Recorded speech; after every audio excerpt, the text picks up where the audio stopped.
limited being Sesha, Sakha, accompanied by Tadanke on his lap, Yat, from whose Nabhi, navel, Sindhu, ocean, Ruha, sprouted, Kanchana, golden, Loka, planet, Padma, of the lotus, Garbhe, on the wall, Dyuman, Lord Brahma.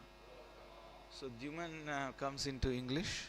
Dyu comes from a Sanskrit word called Divi, and you have a lot of English words like divine, and even the word Jupiter comes from that. Dew becomes Zeus in Greek and becomes Jupiter. So Jupiter, the Pitra of the Jews, heavens, Lord Indra. So, where are we? Human, so Lord Brahma, Bhagavate, unto the Supreme Personality of Godhead. Pranata, offering obeisances. Asmi, I am. Tasmai, unto him. Okay. Kalpanta etadakhilam jatarena ghrinan. Shete puman swadrugananta sakhastadanke.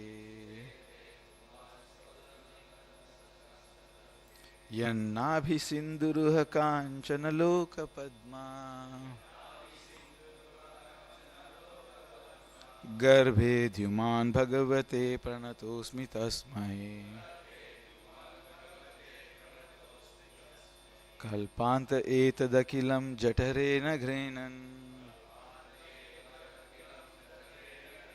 Shetan puman swadrugananta sakhastadamke. Yannabhisinduruha kanchana loka padma. Garbhe dhyuman bhagavate pranatosmi tasmai. Give it a shot. Sounds Kalpanta etadakhilam jatarena greenam. Shite puman.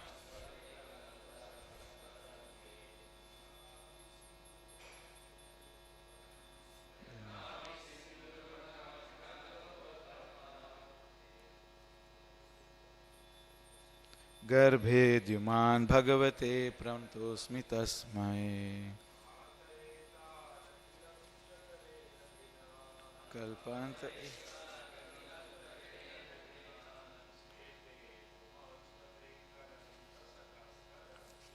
Shete puman swadrugananta sakhastadamke.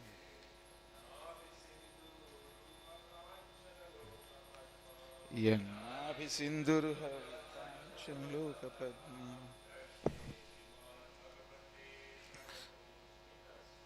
Garbhe bhagavate pranatosmi tasmai.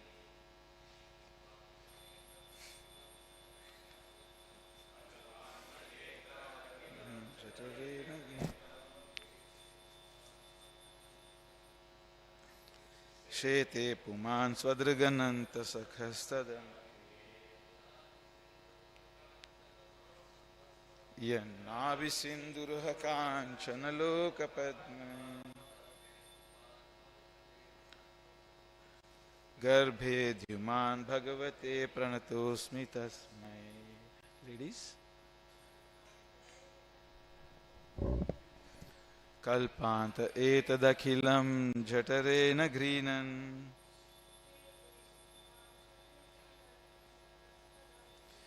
Shete puman swadrugananta sakhastadamke. Yannabhisinduruha kanchana loka padma. Garbhe dhyuman bhagavate pranatosmi tasmai. Okay, very good. Call and response. My dear Lord, at the end of each millennium, the Supreme Personality of Godhead, Garbhodaksai Vishnu, dissolves everything manifested within the universe into his belly. He lies down on the lap of Seshanaga. From his navel sprouts a golden lotus flower on a stem. And on the lotus, Lord Brahma is created. So I can understand that you are that same Supreme Godhead. I therefore offer my respectful obeisances unto you. So, Om Ajnanatimirandasya Jnananjana Shalakaya Chakshurunmitam Yena Tasmai Shri Gurave Namaha Vande Nanda Vrajastrinam Padarenu Abhikshnasha Yasam Harikato Gitam Punati Bhunatrayam.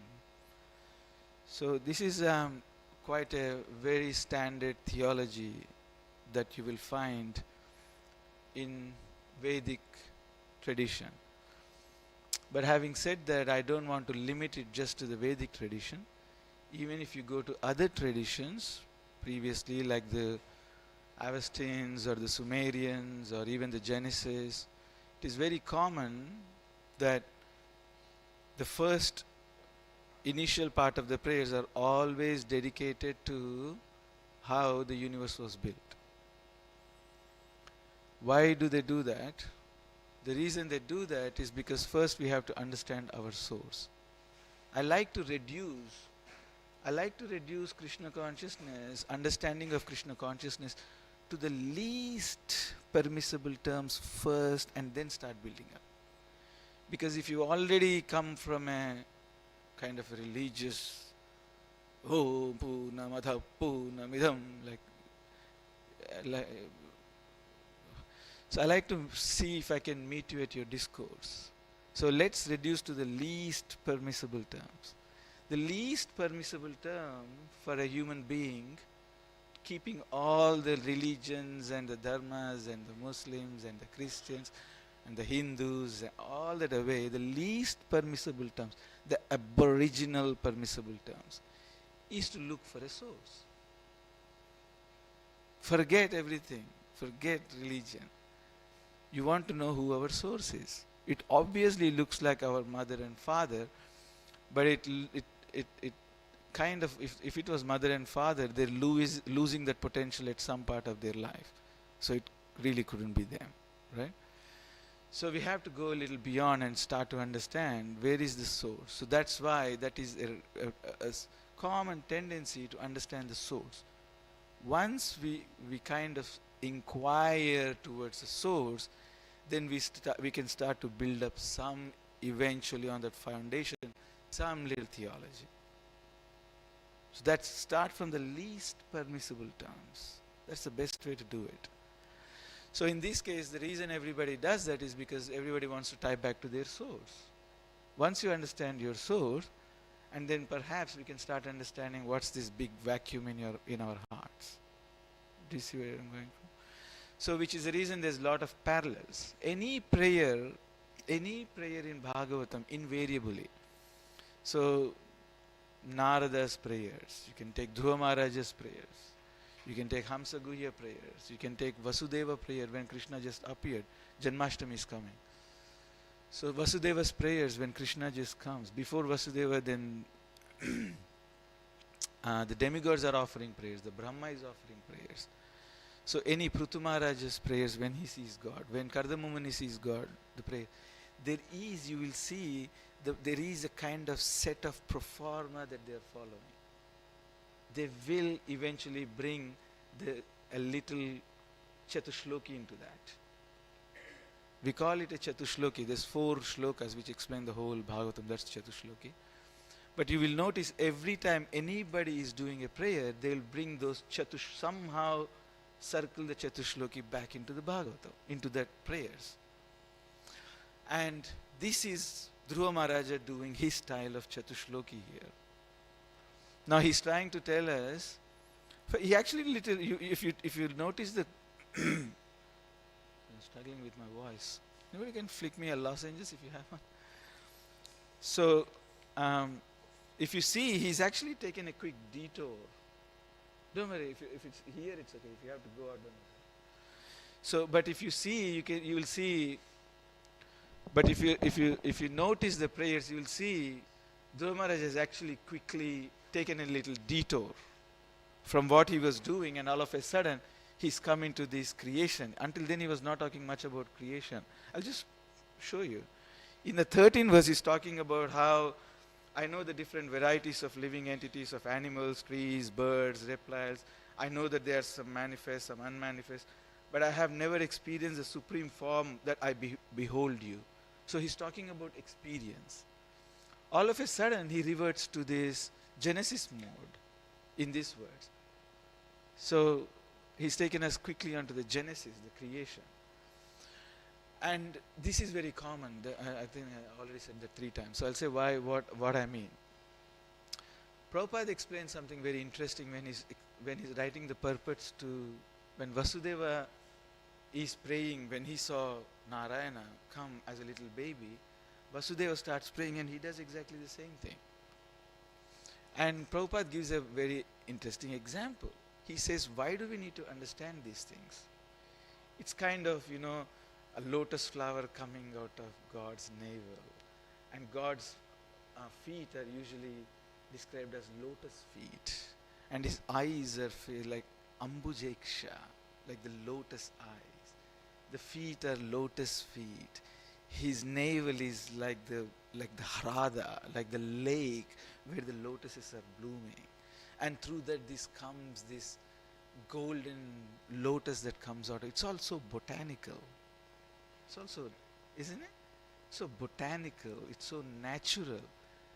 And even when you see even when we talk in the words, if you see Sanskrit, it's a lot of natural things. Like even when they say Vatsapadam, they call a calf, right? Even if we have to call love, like varieties of love, when they're talking about varieties of love, one of the varieties of love is Vatsa. And the Vatsa is a calf. So you can see how they're always so close to the nature. The way they talk is very nature. The way they talk is very nature oriented. Vatsa. And even in my mother tongue. Okay, can you hear me better? Thank you. So even in my mother tongue, we call, when we call a year, we call Samvatsara. Samvatsara is Vatsa, is how long a calf takes to come to the weaning stage.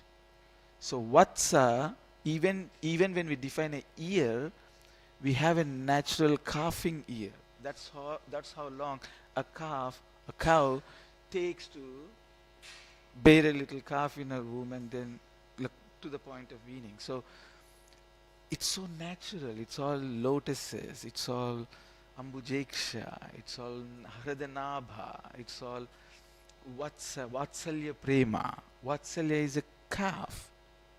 It's all natural. But what are we used to? As soon as you hear these natural settings, we hear this, it's so easy now.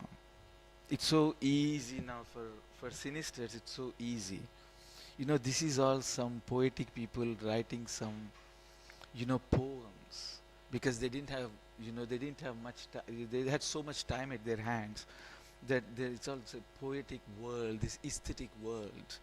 But the way the world needs to be created, it's all technology, the mechanics, the determinism. It's all deterministic. You put a ball down the slate and then how does the gravity work? Where does it stop? Is it a deterministic world? What are you going to do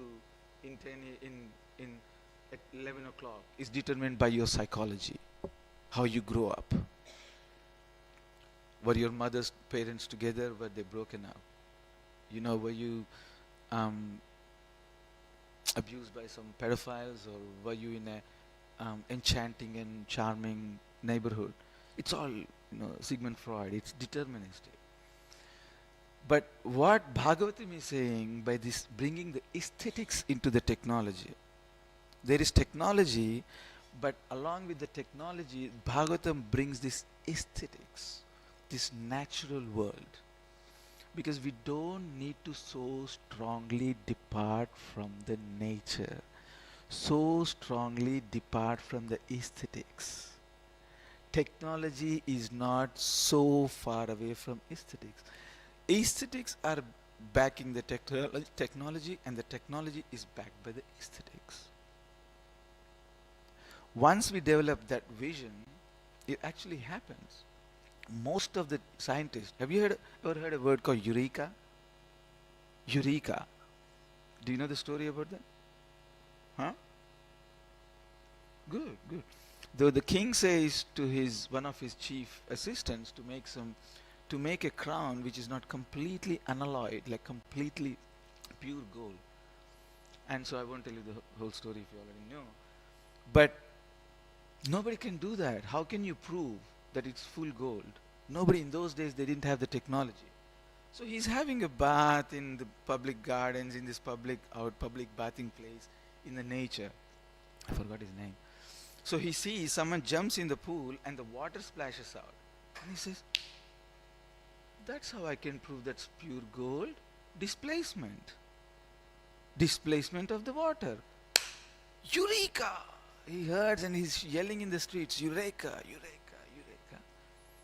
And the technology, the technology of how to weigh, how to bring out a pure gold, and how to make the technological pure element was actually born out of aesthetics by seeing how the nature works. Now we don't go so far that we reject technology, because if you see the now the systems biology, okay, systems biology, Dennis Noble, you have to hear him, very very good. He brings this perpetual challenge to Dawkins, selfish genes and all that. Now the system biology sees every cell is more complicated than a whole fully fledged Amazon warehouse. Did you know that? A single cell in your body has more technology than a whole fully fledged Amazon warehouse. Start to finish production. So here we have this strong dichotomy that we departed so far away from the botanics. But again, you come to Sydney, the first thing all the tourists get down straight to the botanical gardens. I went to Wellington, straight to the botanical gardens. I went to Canada, Vancouver, straight to the botanical gardens. Singapore, straight to the botanical gardens. Zoos, botanical. In our practical life, we are actually enchanted by the nature. But when we live our lives, when we are educated, when we have to speak educationally, technology, modern science, mechanistic, determinism, psychology is driving your biology. That's it, Sigmund Freud. It's everything. I can tell you. If you tell me your childhood, I can tell you what you're going to do. If you're going to kill yourself or not. Hey, hey, hey. There's so many things that are working. So what I'm trying to get at is we cannot build such a strong dichotomy of technology and aesthetics, the nature. They're backing each other up. They're going hand in hand. By reading these verses, we understand that. There is God. Then he goes, okay, he says, okay, I'm going to, just a little tired, I'm on a little nap, and he goes into yoga nidra. And he's so potent. Even though he's in a yoga nidra, this golden flower comes out his womb. And that's a Brahman, that's the 14 levels of our planetary systems. There's a nice book called NonMechanistic and Mechanistic Science. It's by Satyaputta. That was the first book I bought in ISKCON 25 years ago. I didn't buy Bhagavad Gita. The first books I bought when I came to ISKCON was Mechanistic and Non-Mechanistic Science, Vedic Astronomy, and Synthesis of Science and Religion. Bhagavad Gita was, I think, 60th book I read. I got issues.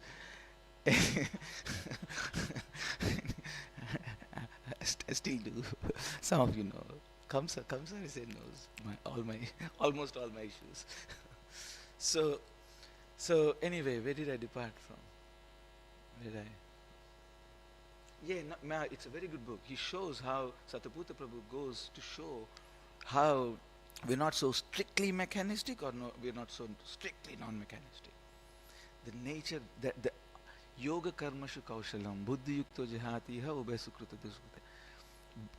Yoga karmasu kaushalam. Kaushalam is the skill. Krishna says ubhay sukrita. Both, you have to bring the both extremes, dichotomies.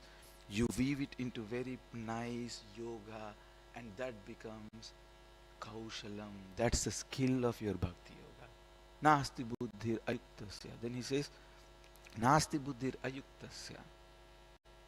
You will not have steady intelligence if you don't weave these two together in balance. Nacha yuktasya bhavana. When you don't have this yukta, when you don't have this balance, you can talk about all the gopiology of your life, about bhavas, gopiology, sit in the nidhivan and do some dances like gopis or something. You can do all sorts of gymnastics.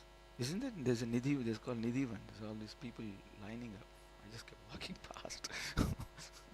I just want to get to Srinivasacharya Samadhi. So it's tremendous queue there. So with all the glories, the kausal buddhiyukto jahatya ubhayasukrita duskra. Nasti buddhir ayuktasya nacha yuktasya bhavana. When you don't have this yukta, this balance of process, this understanding of aesthetics and the mechanics go together. Nacha yuktasya bhavana nacha bhavayata shanti. When you don't have that balanced bhavana feeling, understanding of how God is working in both ways, with science and with aesthetics. He can sleep down, he can bring out this big botanical golden lotus out of him, and then at the same time he can technologically do the 14 layers of the Brahmandas, perfect gravities, good physical laws, beautiful creation, never misses a beat. It's a full moon, they predict it's a full moon, it's a full moon. End of story. It's not like moon's going to play tricks with us. There's no, how do they always say, bum steers? There's no bum steers in the show. It's all just going perfect. So technologically, he's so perfect. He doesn't miss a beat. It's not like the earth is orbiting and then all of it, where we're coming from, somewhere we're flying from some one dham to dham, and all of a sudden this plane did like a dip, maybe, I don't know, 1,000 meter, just boo, dip. And my children, my wife, and everybody, my mother-in-law looking at me, is this it? And I said, whoa, relax. So just a plane does a little dip and we're out. But the planet never does a dip. It's not like, you get a little, it's just like 64,000 miles an hour. Do you realize? We're sitting on a plane as we speak, it's going 64,000 miles an hour. Second, I think. Something like that. Don't feel it. Look at the technology. You don't feel a thing. And it's done so graciously. There's grace about it. There's love about it. Why? Because it's done for us. Then the love comes. Because it's done for us. Because he loves us so much. Then he loves us so much. Then Prabhupada is going, Yasyaika nishvasita kalamathavalambya jivanti loma vilaja jagadanda. What is it? Vishnur mahansa ihesya kala vishesho govindamadi purusham tamaham bhajami. Usually these words goes with another verse. Wherever Prabhupada is quoting and similar standard of verses are being spoken, Prabhupada also gives another words. It's yakara narnava jale bhajati sma yoga nidramananda jagadanda saromakupa adhara shaktim avalambya paramsa murtim govindamadi purusham tamam bhajami. Adhara shakti. What is going on with this adhara shakti? Okay, this is I'm going to go in some theology here, so you just buckle up your seat belts. Adhara Shakti is very important to understand because God is the base of Himself. If there is something else as a base foundation for God, then that's not God. The foundation is God.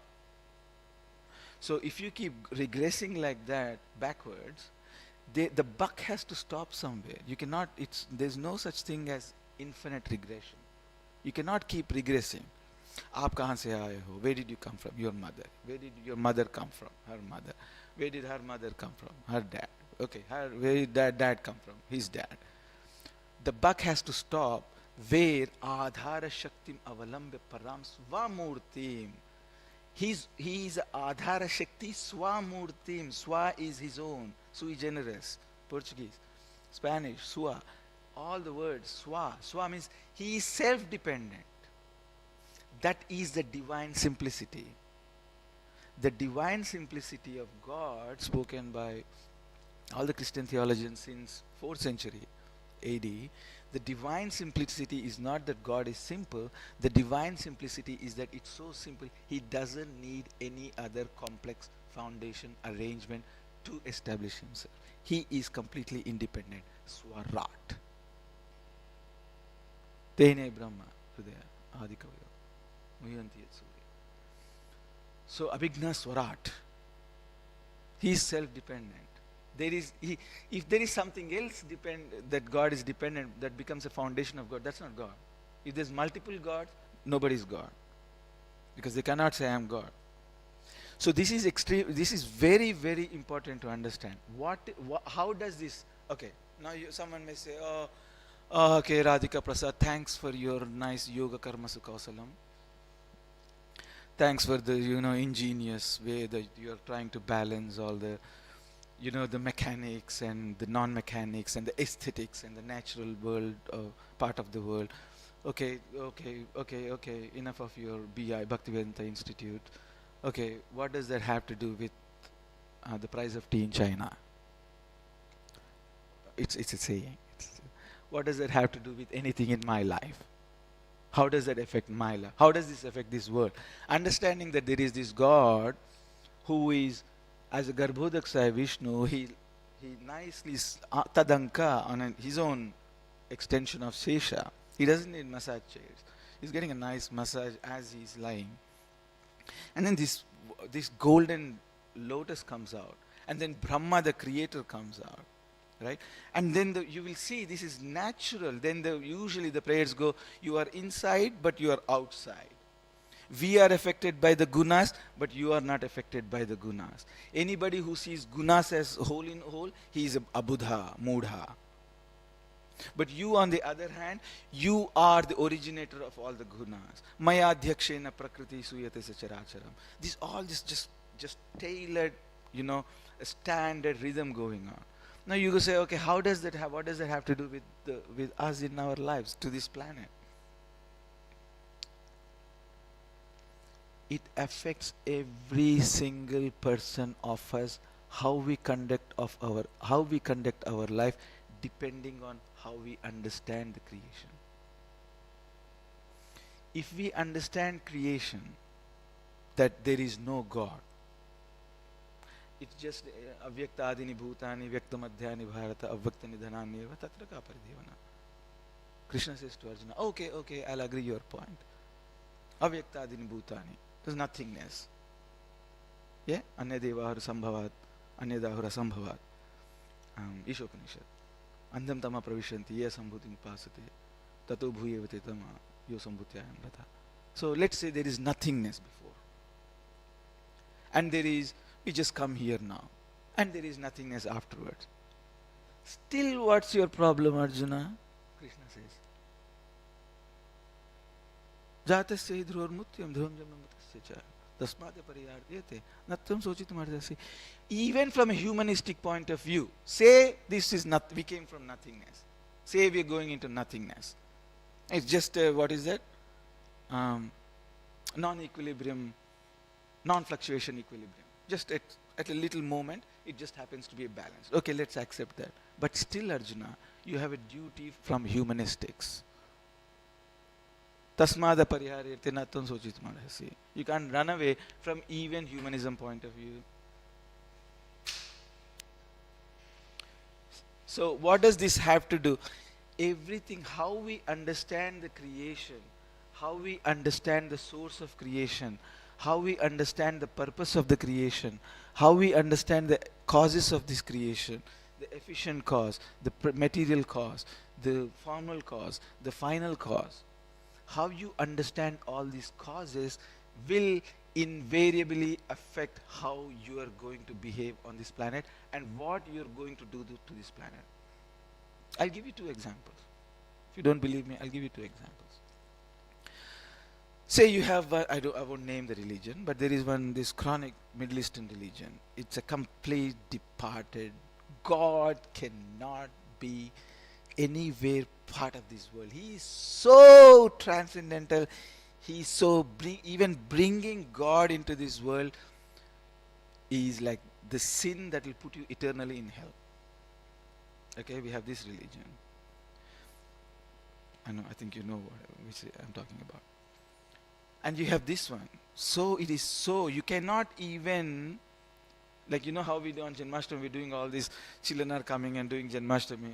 Manasumata, she knows how you're training all the kids with the, there is a religion, like if you did that, even if you even picturize the prophet, if you even drew a picture, if someone even comes and acts as a prophet in movie,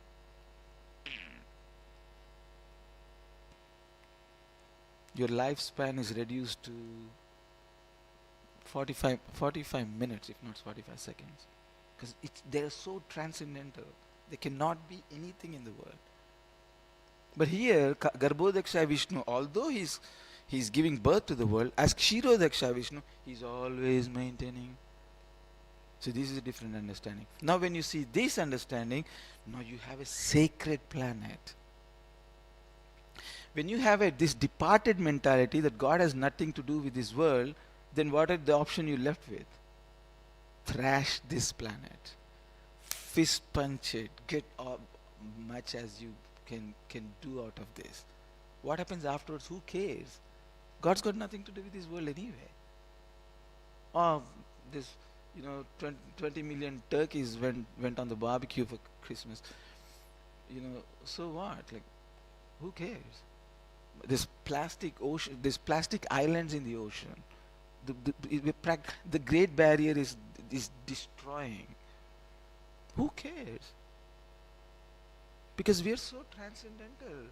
God's got nothing to do with this planet. We lose the unholiness of we lose the holiness of the planet. We lose the sacredness of this body. We lose that anointment of spirit. We lose the wisdom to see this world as a sacred property that belongs to someone. Then what are you left with? Would you care if we someone thrashing the planet? Doesn't matter. Other extreme. Who cares? There's no God at all. Who cares if you're here, if you're not here? Then you're still left the same extreme. If everything is going to nothingness, who cares what happens to this planet? Who cares if I misbehaved? I don't respond with you properly. I treat you like, some imbecile. Who cares? Doesn't matter anymore. But when we have this understanding, there is a source who's seeking virtue from us. There is a source who's seeking response from us. Devan bhavayetanena, te deva bhavayantua, parasparam bhavayanta, shrivam paramavapsita. Ishtan bhogan hu deva, ishavasamidam sarva. When you understand this, that we are responsible for actually juhua, for actually sacrificing upwards because of all the gifts, the bounties that we have received, then do you see how we'll behave with this planet? Now all of a sudden everything becomes sacred. All of a sudden Nirbandha Krishna Sambandha Yuktam Vairagyam Uchyate. Nirbandha Krishna Sambandha Yuktam Vairagyam Uchyate. Prapanchikataya Buddhya Hari Sambandha Vastina.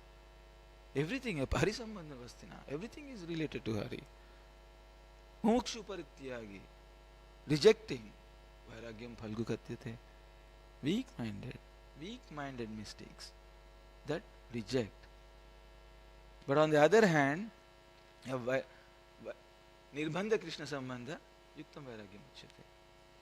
Anasaktasya vishaya yatarham upayunjata. You understand what I'm trying to say?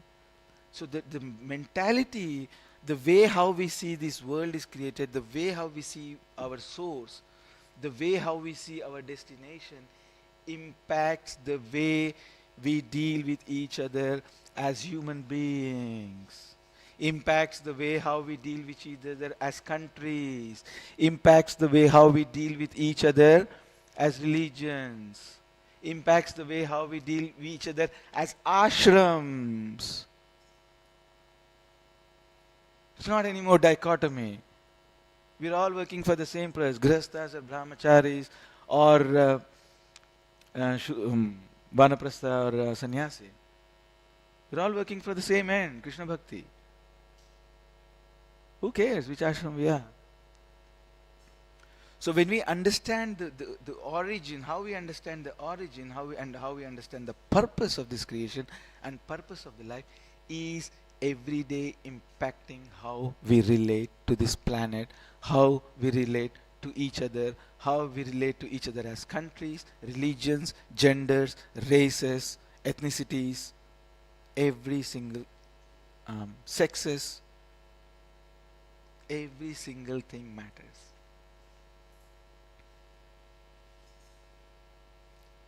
Does that make sense? Is that okay? Is that alright? Okay. What time is it? I don't want to lose you. Radhika Prasad, too much. 8:30. Oh, there's a clock right there. Okay, 8:30. Okay.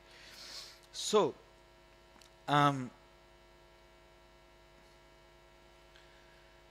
maybe did I read the purport?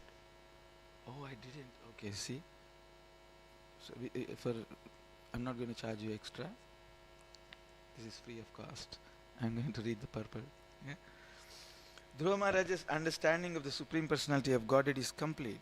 In the Vedas it is said, Yasmin Vignato Sarvam Evam Vignatam Bhavati. Yasmin Vignato Sarvam Evam Vignatam Bhavati does not mean that you are Sarvam Evam Vignato Bhavati, you will understand everything, doesn't mean that you will understand exactly how many lines, the distance of all the railway lines in Europe. You will be exactly able to tell who won the Olympics 100 meter a gold medal in 2000, or you'll name all the capital cities of the world.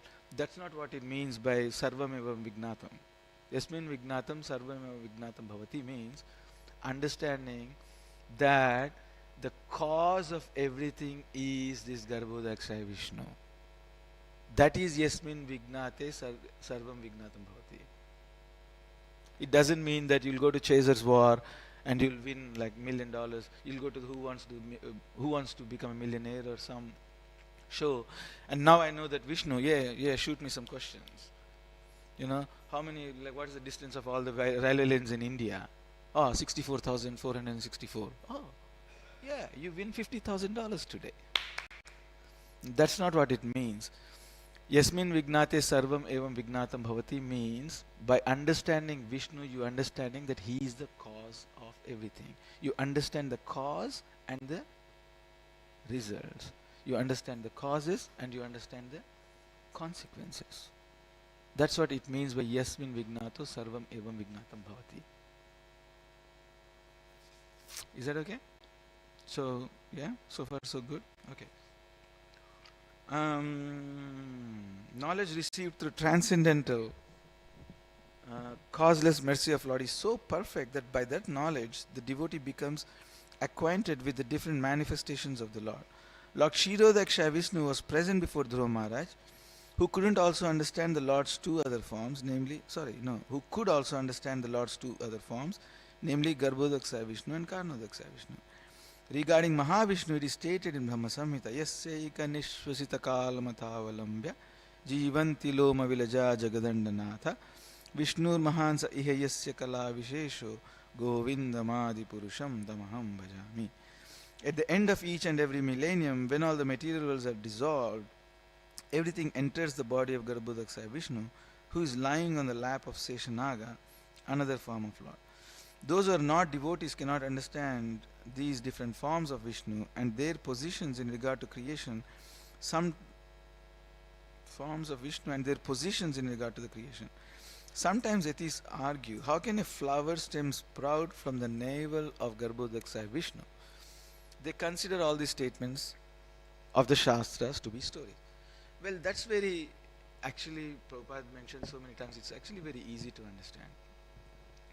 How can God be there while a golden flower is sprouting out of his tummy, and at the same time, present here is Antaryami? Prabhupada gives very beautiful two examples normally. He says, oh, Sriman Narasimha, I didn't see you. Good to see you. Yes, I'm just in the words. Long time no see. So, what was I saying? I saw Sriman and I went to ecstatic mode.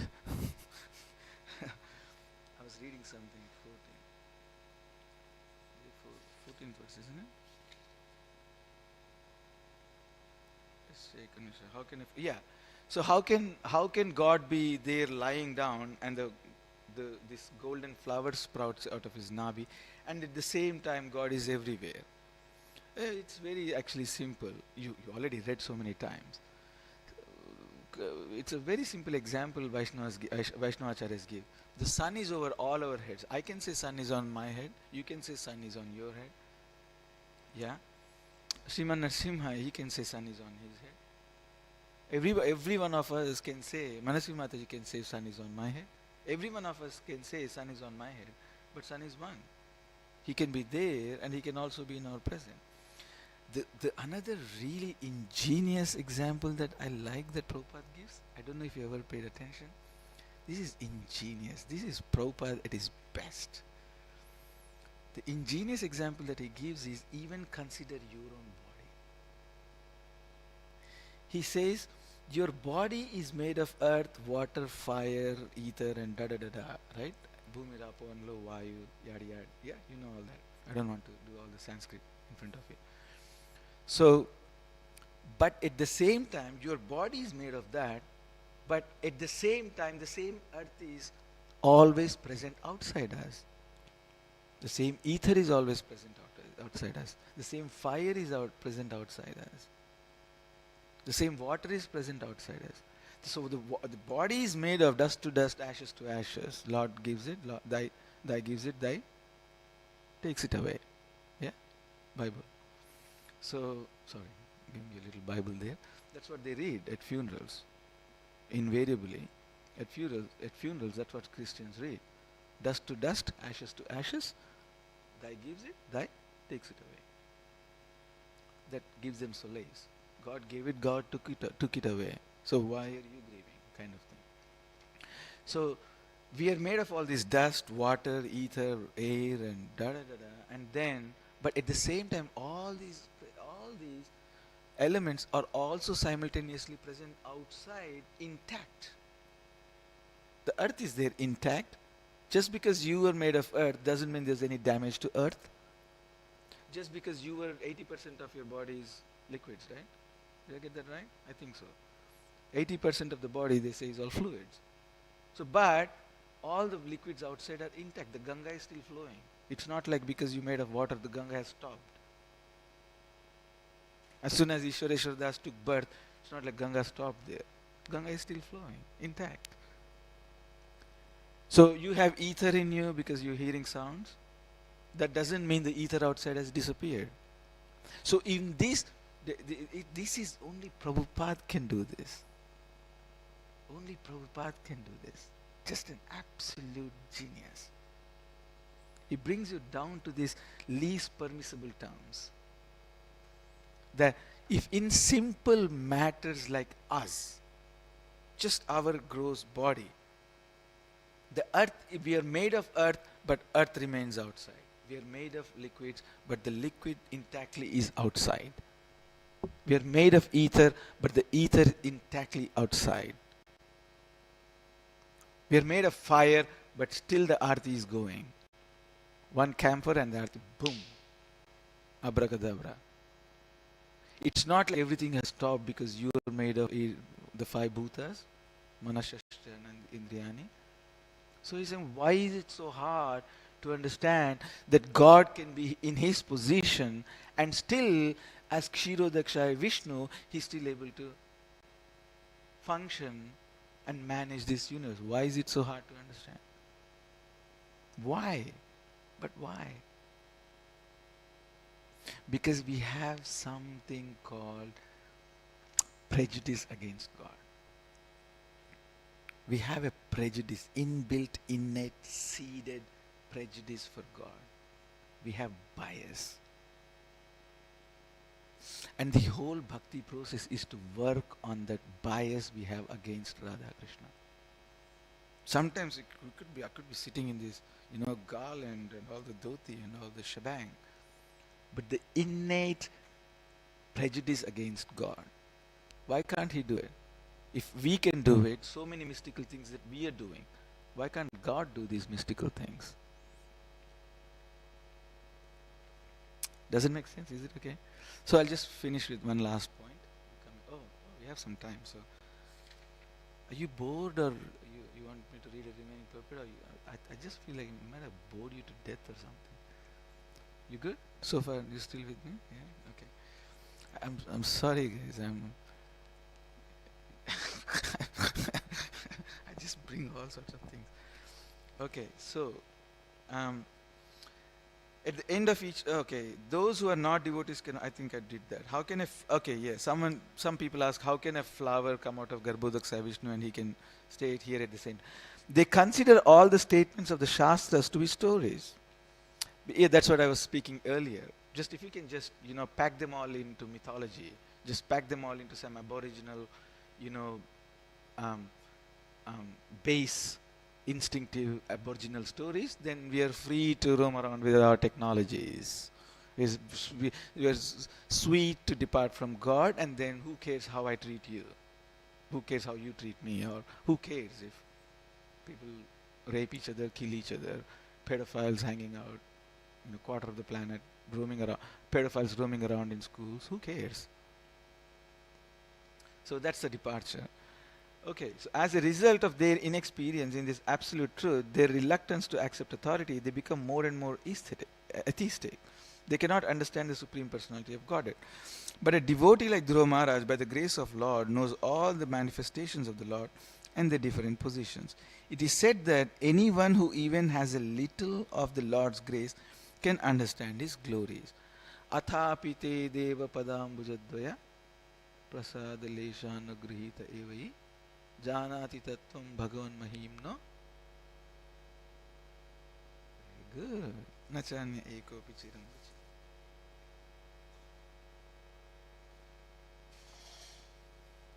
So athapite deva padam bujadvaya prasada leshan grihita evahi. Athapite deva padam bujadvaya. Ambuja, again we're coming to this botanical. Ambuja's feet, lotus feet. Prasada leshan grihita. Lesha is like one little mercy from some corner of your eye. Grihita, grasp. He gets it. Janati tattvam bhagavan mahimno. He knows in categorical truths. He knows the categorical philosophy, theology. Nachanya ekopi chiram vichinman. Not the one who tries to endeavor on his own. We have to be as a pact. We have differences. We have to work them. Tolerance. Yeah? So I'll leave you with one last example.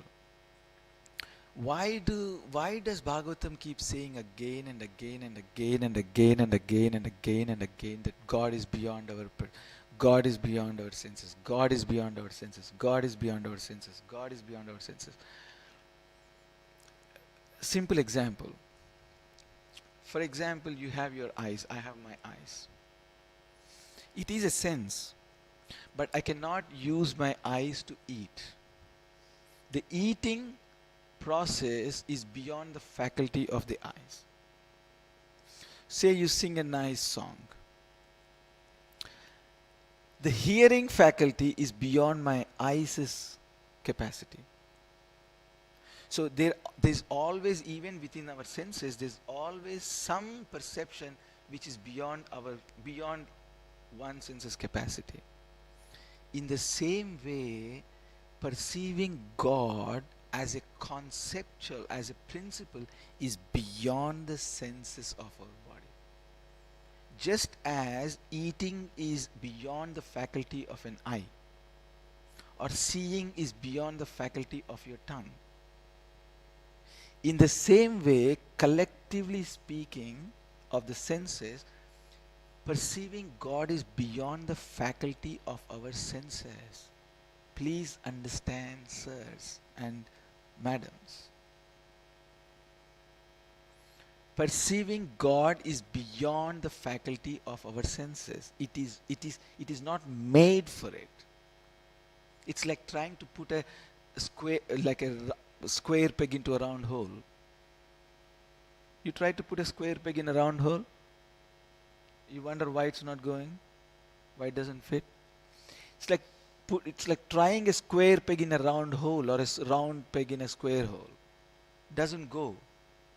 So perceiving God is not in the scope of our senses. That's why he's called Adhoksha Ja. Athapi te deva padam bujadvaya prasada leshanugritevi janati tattvam bhagan mahima nachanya ekopi chiram vichinvan. So how do you break this paradox? He is beyond our senses. By definition, God is not supposed to be in the scope of your senses. But you require God for your understanding. Krishna can only be understood by Krishna. That's why we chant Hare Krishna. Oh, that rhymes. Krishna can only be understood by Krishna. That's why we chant Hare Krishna. It's not like you use something else to understand Krishna. You cannot pull out a ladle from the kitchen and, okay, I'm not going to understand Krishna. No, that doesn't work like that. Okay, I'm bring a bucket of water, try to understand Krishna. No, it doesn't work. The only way you understand Krishna is by Krishna. That's the conundrum. People are trying to understand Krishna by so many academics, experiences. It doesn't happen. The simple thing to start with, you can only understand Krishna by Krishna. And what happens?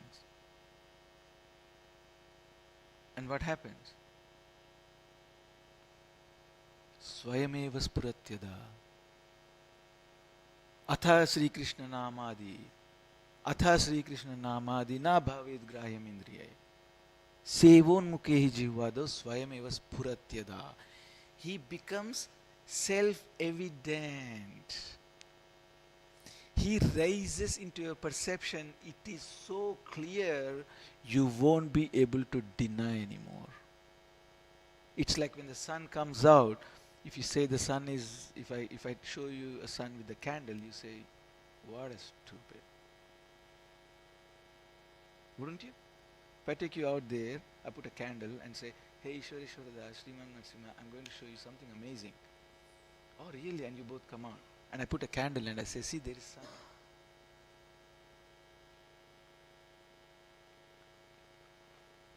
You used to be a good God brother. Something happened to him. Self-evident. You cannot deny the sun anymore. Why? He's become self-evident to you. You cannot deny the light. You cannot deny the heat. You cannot deny the sight anymore. Can you deny your sight when the sun is out? Can you deny the light? Can you deny the heat? Why? Do I need to give you an explanation? Do I need to write a book and say, oh, Manasvi Mataji, this is how when the sun is out, this is how you're able to. No. You'll chuck the book in the bin. So Krishna becomes self-evident. Once it is self-evident, then everything settles in the heart. Does that make sense? So I'll quickly recap whatever I was talking about, how this understanding of God is so important. There's a lot of botanical explanations in Bhagavat. There's a lot of these lotuses, there's a lot of these ponds and radhas and vatsaras and calves and, natural world. For us it's very hard because we've departed from this nature so much, and we've bought ourselves into this technological world. But Buddhi yukto jahati nasti buddhira yuktasya nacha yuktasya bhavana. By yoga karma sukausalam, you see this balance of technology and aesthetics in your life. Once you see the balance of this technology and aesthetics, by seeing the source, it impacts our behavior and our lives on the planet, how we are leading our lives on this planet. You understand? Does it make sense? And finally, I explained Athapite Deva. The only way you can understand God, the only way he can do God, is God himself. Krishna can be understood by Krishna. That's why we have Krishna Naam. And how does Krishna simultaneously is there, is not there? I gave you examples, two examples. One is sun is there overhead, my head, sun is over Manasi Mataji's head, sun is over your head. We all can claim sun is over her heads, but sun is still separate. I also give another ingenious example by Prabhupada, that there is this body, the earth, water, fire, air, ether, everything is in our body, but they're all outside also. So if the day to day you can see this mystical thing happening, why is it such a far out thing that God could be as Garbhodaksha Vishnu and spread himself around like Kshirodaksha Vishnu, and at the same time Chintamani, no, Angani, yes, no, sorry. Venum Kwanantam Aravinda Dalaya Daksham Bharavatam Samasita Gunasundarangam Kandarpakoti Kamaniya Vishesha Shubham Govindamadi Purushantamam Bhajan. So at the same time is also in Goloka. Same time is Garbhodaksha. And in the daily life we can see this happening. So why is that such a far out thing? So now our job is, now we have this. Now with that exemplary example, we give this knowledge to the world.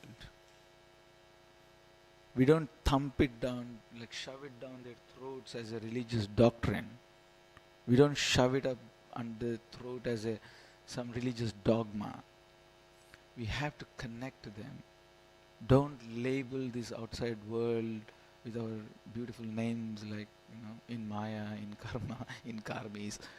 And don't draw these lines. Because people, when you don't like them and we have this prejudice against them that they are karmis, they can sense it. Trust me. Yeah. So now we have to show that beautiful attitude that we received. What happened to us by receiving this jnana?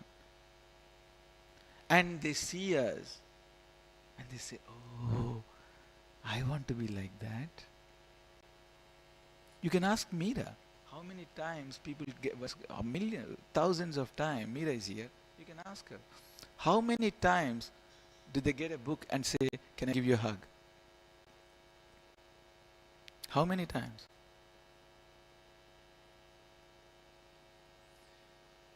Along with the book goes our character.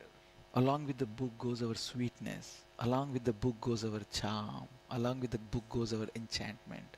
Along with the book goes our compassion. Along with the book goes our bliss. Along with the book goes our equanimity. Along with the book goes our peace. Along with the book goes our welfare. Along with the book goes our blessings.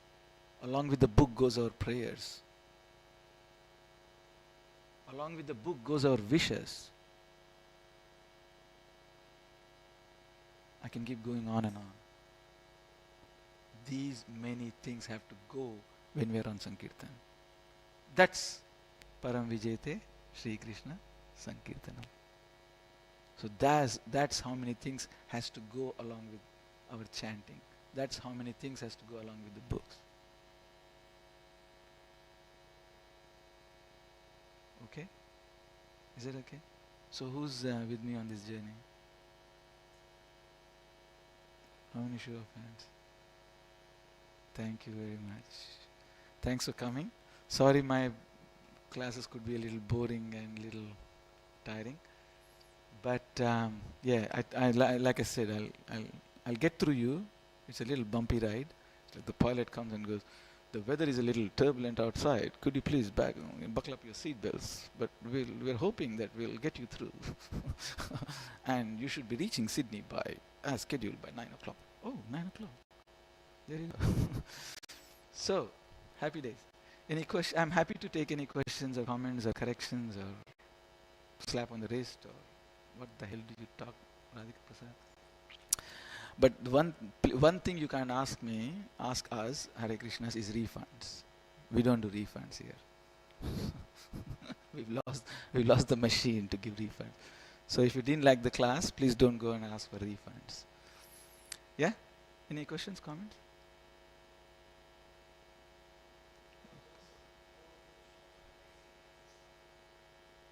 Oh, thank you, thank you.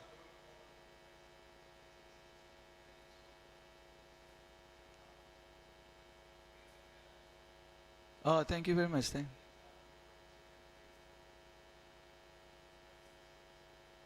Thank you very much. Which one did I? Which one? Oh, mechanistic science, synthesis of science and religion. And I've got another searching for Vedic India. You should keep my card. And I can no, joking. I'm retired. I used to work for Commonwealth Bank as an agricultural executive. I did that for 25 years. Agribusiness executive. Yeah, I used to travel a lot. So I was very close to nature and the aesthetics and the technology. Yeah. So yes, I'm retired now. So now, yeah, I was 41 or something, semi-retired. So yeah. So yeah, I could find you some copies of this. I'll see how as many as I can find. As Okay, if there's not any further questions, I really want to thank you all because it's a Sunday. You could be doing so many things. You didn't have to listen to this boring lecture. you know, headache. So hopefully you have some Panadols and Nurophens in your bags there. So I really want to. I'm really grateful. And the day I take you for granted is the day I consider myself dead. I'll never take you for granted. That is my promise. वाञ्छाकल्पतरुभ्यश्च कृपासिन्धुभ्य एव च पतितानां पावनेभ्यो वैष्णवेभ्यो नमो नमः अनन्तकोटि वैष्णववृन्द की